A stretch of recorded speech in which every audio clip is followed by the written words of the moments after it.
ഞെട്ടിച്ച പത്തനംതിട്ട പീഡനം.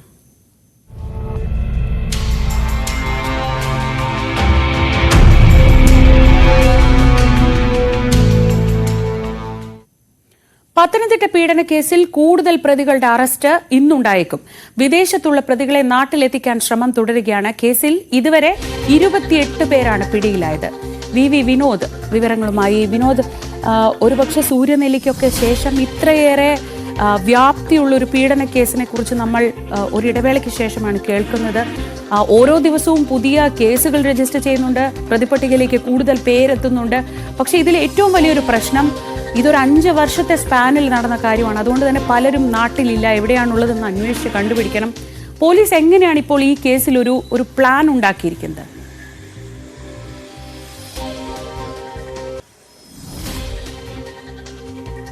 ഇപ്പോൾ 62 പേരുടെ പേരാണ് ശ്രീജ ഈ പെൺകുട്ടി വെളിപ്പെടുത്തിയിട്ടുള്ളത്. ഇതിൽ 36 പേരെ പിടികൂടാൻ പോലീസിന് സാധിച്ചിട്ടുണ്ട്.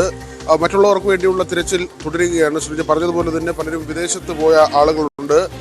അവരെ അടക്കം നാട്ടിലെത്തിച്ച് അറസ്റ്റ് ചെയ്യാനുള്ള നടപടികളിലേക്കാണ് ഇപ്പോൾ അന്വേഷണ സംഘം നീങ്ങുന്നത്. റേഞ്ച് DIGയുടെ നേതൃത്വത്തിൽ ഇപ്പോൾ കഴിഞ്ഞ ദിവസം പ്രത്യേക സംഘത്തിന് രൂപം നൽകിയിരുന്നു. പത്തനംതിട്ട SP ആണ് അതിന് മേൽനോട്ടം വഹിക്കുന്നത്. DYSPയുടെ നേതൃത്വത്തിൽ ഏതാണ്ട് സൈബർ പോലീസ് ഉൾപ്പെടെയുള്ളവർ അടങ്ങുന്ന 50ഓളം പേർ വരുന്ന പ്രത്യേക സംഘത്തിന്റെ അന്വേഷണം പുരോഗമിക്കുന്നു. കഴിഞ്ഞ ദിവസവും 6 പേരുടെ അറസ്റ്റ് ഉണ്ടായിരുന്നു. ഈ 28 പേർ അറസ്റ്റിലാകുമ്പോൾ അതിൽ 3 പേർ പ്രായപൂർത്തിയാകാത്തവരാണ്. അതുതന്നെയാണ് മറ്റൊരു ഞെട്ടിക്കുന്ന കാര്യമായി ഇതിൽ നമുക്ക് എടുത്ത് പറയേണ്ടി വരുന്നത്.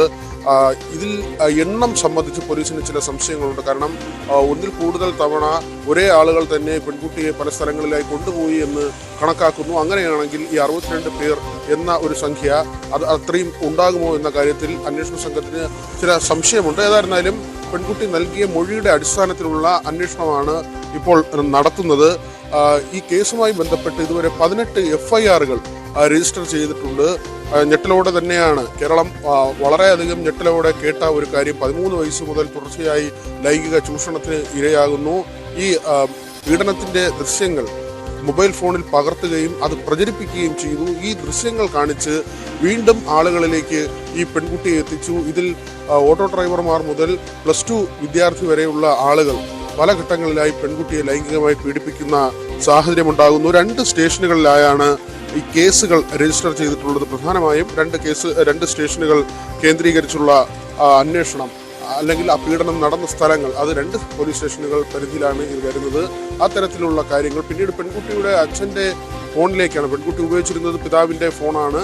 ഈ ഫോണിലേക്ക് നഗ്ന ദൃശ്യങ്ങൾ ഉൾപ്പെടെ അയച്ചു കൊടുക്കുകയായിരുന്നു. പിന്നീട് CWCയുടെ കൗൺസിലിംഗിലാണ് ഈ കാര്യങ്ങൾ വെളിപ്പെടുന്നത്.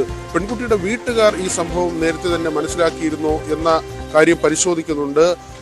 ആരുടെയെങ്കിലും അറിവിൽ ഈ സംഭവം വന്നിട്ടും കൃത്യസമയത്ത് ഇതിൽ ഇടപെടാതെ നിശബ്ദമായിരുന്നോ എന്ന കാര്യം അടക്കമുള്ള സംഗതികളും പോലീസ് പരിശോധിക്കുന്നുണ്ട്. എന്നിരുന്നാലും ഹർഷിത അട്ടലൂരിയുടെ നേതൃത്വത്തിൽ കഴിഞ്ഞ ദിവസം പ്രത്യേക സംഘത്തിന് രൂപം നൽകിയിരുന്നു.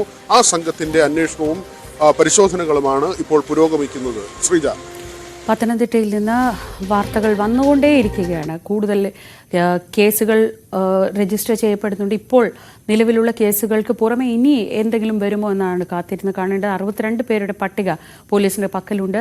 ഇതിൽ കൂടുതൽ പേരെ പിടികൂടാനുള്ള ശ്രമത്തിലാണ് പോലീസ്.